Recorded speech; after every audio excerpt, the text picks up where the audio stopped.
जब भी कोई व्यक्ति गौतम बुद्ध के संघ में शामिल होता था तो बुद्ध उसे सबसे पहले शांत रहने के लिए कहते थे। ध्यान की अवस्था में जाने से पहले उस भिक्षु को शांत रहना सिखाया जाता था। आज के दौर में हर तरफ सौरी शोर है। इसकी वजह से दिमाग में तनाव पैदा होना लाजमी है। ऐसे में अगर आप हर रोज कुछ देर मौन रहने का अभ्यास करते हैं तो इससे आपके तनाव पैदा होने वाले हार्मोन के लेवल में कमी आती है। इससे आपका दिमाग शांत होता है, गुस्सा नियंत्रित रहता है और तनाव बढ़ाने वाले हार्मोन्स का लेवल घटता है।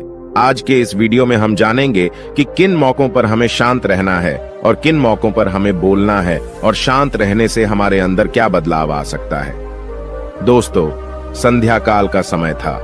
गुरु अपने सभी शिष्यों को बुलाते हैं और कहते हैं, कल सुबह सब लोग नदी में स्नान करने के बाद तुरंत हमारी कुटिया के सामने उपस्थित हो जाना।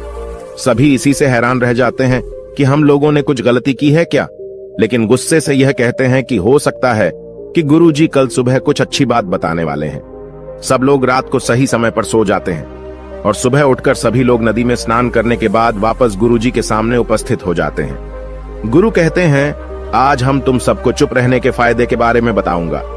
गुरु कहते हैं, 10 मौके जहां पर चुप रहने से होता है लाभ और बोलने से नुकसान। गुरु कहते हैं, अगर आप इन 10 मौकों पर शांत हो गए यानी मौन हो गए तो आप जो चाहेंगे वही मिल जाएगा। आपकी जिंदगी में चमत्कारिक बदलाव शुरू हो जाएंगे। जरूरत से ज्यादा बोलना या चुप रहना दोनों ही अच्छी बात नहीं है। जैसे जरूरत से ज्यादा बारिश हो जाना या फिर धूप दोनों ही दिक्कत देती है, उसी तरह अनावश्यक बोलने से भी काफी नुकसान होता है। गुरु कहते हैं कि पहला ऐसा मौका जहां पर व्यक्ति को चुप रहना चाहिए, बिना तथ्य के ना बोले। गुरु ने कहा, अगर आपके पास कोई तथ्य नहीं है तो वहां चुप रहने में ही भलाई है। चुप बैठने से दिमाग में नई कोशिकाओं का निर्माण होता है और इससे ज्ञान की वृद्धि होती है। बोलने में भलाई वही है जहां आपको किसी चीज के बारे में पूरा ज्ञान हो। अगर आप बिना तथ्य के कहीं बोलते हैं या फिर बेवजह बोलते हैं तो आपका वहां मजाक भी बन सकता है। अगर आपके पास पर्याप्त जानकारी नहीं है, ऐसी जगह पर बोलने से आपका मजाक तो बनी रहेगी, साथ ही साथ लोगों का भरोसा भी आपसे उठने लगेगा। इसलिए ऐसी जगह पर शांत रहो जहां तुम्हें पता ना हो कि क्या बोलना है क्या नहीं। कई बार कुछ लोग ऐसे होते हैं जो हर जगह अपनी उपस्थिति बताने लगते हैं।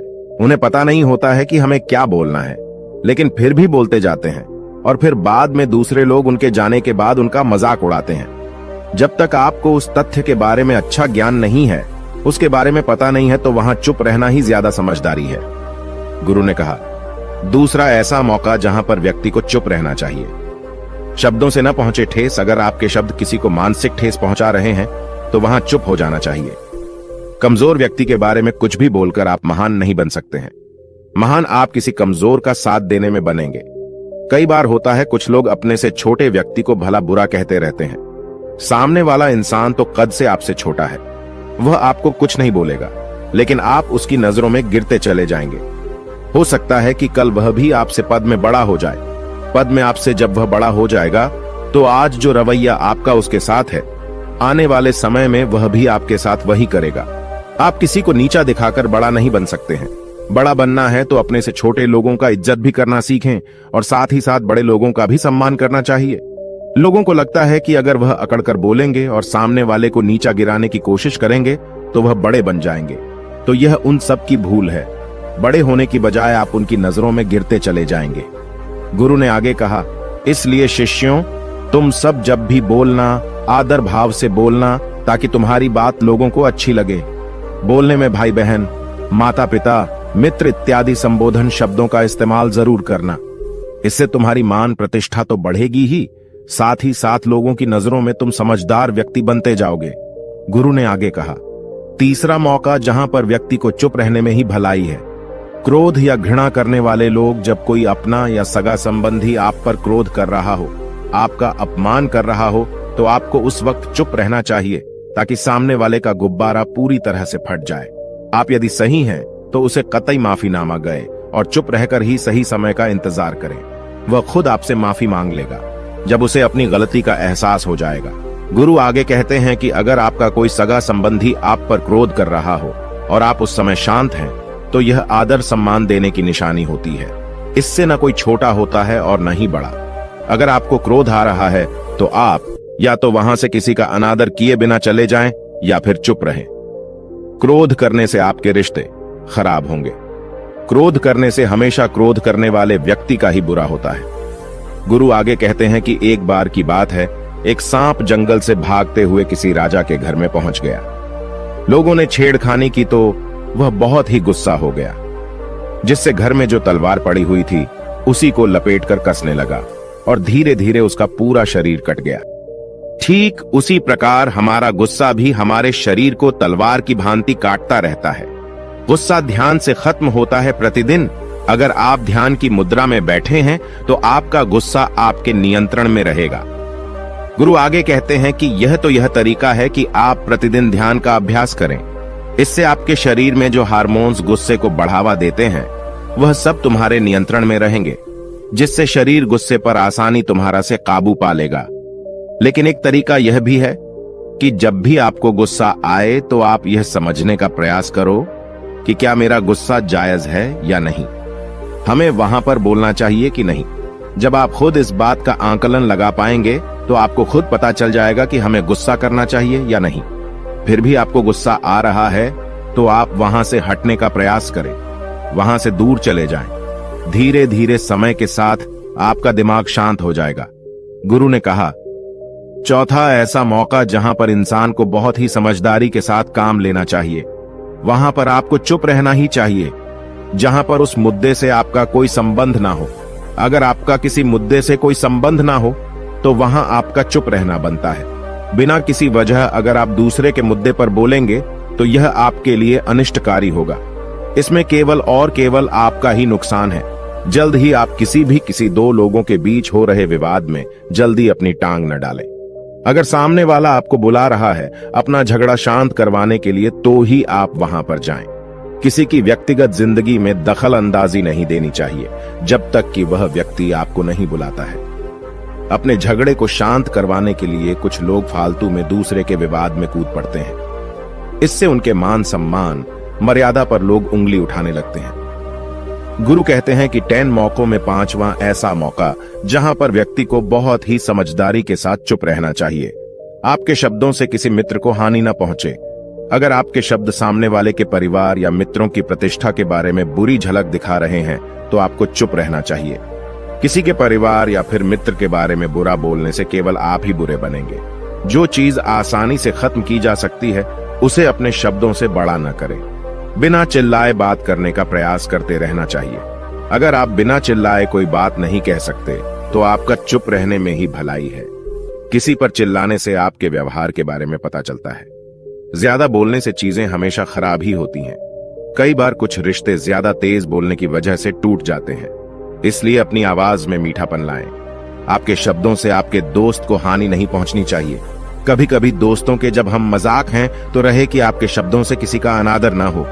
मजाक को भी हमेशा शब्दों के मायने में ही रखें। जहां किसी को शब्दों से चोट लगे वहां चुप हो जाएं। ज्यादा बोलने से हमेशा नुकसान ही होता है। किसी और की प्रतिष्ठा को अपने शब्दों के माध्यम से उसे हानि नहीं पहुंचानी चाहिए। यदि आपके शब्दों से किसी और की प्रतिष्ठा को ठेस पहुंच रही है तो वहां आपको चुप हो जाना चाहिए। जब कोई व्यक्ति आपके सामने नहीं है तो आप उस व्यक्ति के बारे में बुरे शब्द किसी तीसरे व्यक्ति के सामने न बोलें। गुरु कहते हैं, छठा मौका जहां पर व्यक्ति को चुप रहना चाहिए, जब कोई कर रहा हो किसी की बुराई। जब कोई आदमी आपके सामने किसी तीसरे आदमी की बुराई कर रहा हो तब तुम्हें चुप रहकर बस सुनना चाहिए। अपनी राय व्यक्त नहीं करना चाहिए, क्योंकि जो आज आपके सामने किसी तीसरे की बुराई कर रहा है वह कल किसी और के सामने आपकी बुराई भी कर सकता है। यदि आपने कुछ कहा है तो नीति शास्त्र के अनुसार जो अपने मुंह को बंद रखता है और बुद्धि से काम करता है वही इंसान समझदार होता है। बिना जरूरत के बोलना, किसी के बारे में किसी के बीच में बोलना यह गलत बात है। कभी कभी हमारे लिए बुद्धिमानी इसी में होती है कि हमें अपना मुंह ऐसी जगह पर नहीं खोलना चाहिए। गुरु आगे कहते हैं कि 10 मौकों में 7वां ऐसा मौका जहां पर व्यक्ति को चुप रहना चाहिए, जब कोई नहीं समझे आपकी भावना। यदि आपको लग रहा है कि कोई व्यक्ति आपकी भावना, दुख या परेशानी को शब्दों में नहीं समझ रहा है, यदि आपको लग रहा है कि सामने वाला व्यक्ति आपकी भावना या दुख को या आपकी जो परेशानी है उसको वह समझ नहीं पा रहा है या समझने का प्रयास ही नहीं कर रहा है या वह आपको ध्यान से सुन ही नहीं पा रहा है, तो ऐसे व्यक्ति के सामने आप चुप ही रहें। क्योंकि ऐसे लोगों को आपकी भावना या दुख से कोई मतलब नहीं होता है। ऐसे लोगों को अपना राज बताकर आप पछताएंगे ही बाद में। इसलिए हर किसी को अपने मन की बात नहीं बतानी चाहिए। अगर आपको लग रहा है कि सामने वाला आपकी बात को नहीं समझ पा रहा है, आपकी भावनाओं को नहीं समझ पा रहा है, तो वहां पर आपको नहीं बोलना चाहिए, क्योंकि आज में आपका मजाक ही बन जाएगा जब आपको लगने लगे कि सामने वाला आपकी भावनाओं को ठीक तरीके से समझ रहा है, आप जो कह रहे हैं वह ठीक से सुन रहा है, तभी आप उसे अपनी बात कहें। गुरु कहते हैं कि 8वां मौका जहां पर आपको चुप रहना चाहिए, जब कोई इंसान अपना दुख व्यक्त करे। यदि कोई इंसान अपने दुख या परेशानी को आपको बता रहा है, तो इसका मतलब यह है कि वह आपको अपना समझ रहा है। ऐसे में तुरंत ही उसे समाधान बताने के बजाय चुप रहकर उसके दुख या समस्या को सुने। उसके दुख या समस्या को किसी और को न बताएं। वह इसलिए नहीं बता रहा है कि उसकी समस्याओं का समाधान कर देंगे, बल्कि वह इसलिए भी बता रहा है कि सामने वाला उसकी बात को समझ रहा है। कई बार बताने से दुख कम हो जाते हैं। आपको अपना दुख इसलिए बता रहा होगा कि उसे लग रहा है कि आप उसकी बात को समझ रहे हैं। दुख बांटने से कम हो जाता है। इसलिए जब कोई व्यक्ति अपना दुख आपसे व्यक्त करे, तो आप चुप मारकर उसकी बात को बहुत ही ध्यान से सुने, ताकि उसके दुख कम हो जाएं। उसके मन का बोझ हल्का हो जाए, क्योंकि उसके मन में जो भी बातें थीं, वह आपको सब बता दिया। गुरु आगे कहते हैं कि 10 जगहों में 9 ही ऐसी जगह जहां पर आपको चुप रहना चाहिए। जहां पर दुष्ट प्रकृति के लोग रह रहे हों और गाली गलौज कर रहे हों, तो आप वहां पर मत जाइए। ऐसी जगहों से आप चुपचाप निकल जाएं, अर्थात अपनी प्रतिक्रिया दिए बिना आप वहां से चले जाएं, क्योंकि जिसकी जुबान खराब होती है, जो दुष्ट प्रकृति के लोग होते हैं, उनको आप ऐसे समय में नहीं समझा सकते हैं। जब उनका दिमाग पूरी तरह से शांत हो जाए, तभी वह आपकी बात सुनेंगे। इसलिए जहां पर दुष्ट प्रकृति के लोगों आपकी बात को न मानते हों और न ही सुनते हों, तो आपको वहां पर नहीं बोलना चाहिए। गुरु कहते हैं कि 10 माह ऐसा मौका जहां पर आपको शांत हो जाना चाहिए। अपनी सफलता का राज हर किसी को न बताएं। कई बार होता है कि कुछ लोग जो सफलता को बहुत ही जल्दी अर्जित कर लेते हैं, वे हर जगह अपनी सफलता का ढिंढोरा पीटने लगते हैं। ऐसे में क्या होता है कि कई लोग आपकी सफलता से खुश नहीं होते हैं। अगर आप अपनी सफलता का जबरदस्ती लोगों में ढिंढोरा पिटवा रहे हैं, तो लोगों की नकारात्मक ऊर्जा आपको प्रभावित कर सकती है। जब आप सफल होंगे, तो सबको पता चल जाएगा कि आप सफल हो गए हैं। ढिंढोरा पीटने से नुकसान आपका ही होगा। इतना कहकर गुरु ने कहा, शिष्यों, आज के लिए बस इतना ही। अगर तुम सब मेरी इन 10 बातों को अपने जीवन में अपना लेते हो, तो तुम सब काफी हद तक परेशानियों से बचे रहोगे। यहाँ से जाने के बाद मेरी यह बातें आपके जीवन किसी वरदान से कम साबित नहीं होंगी। दोस्तों, मुझे उम्मीद है इस वीडियो से आपको बहुत कुछ सीखने को मिला होगा। अगर आप नए हो तो हमसे जुड़ने के लिए इस चैनल को सब्सक्राइब करना मत भूलिएगा।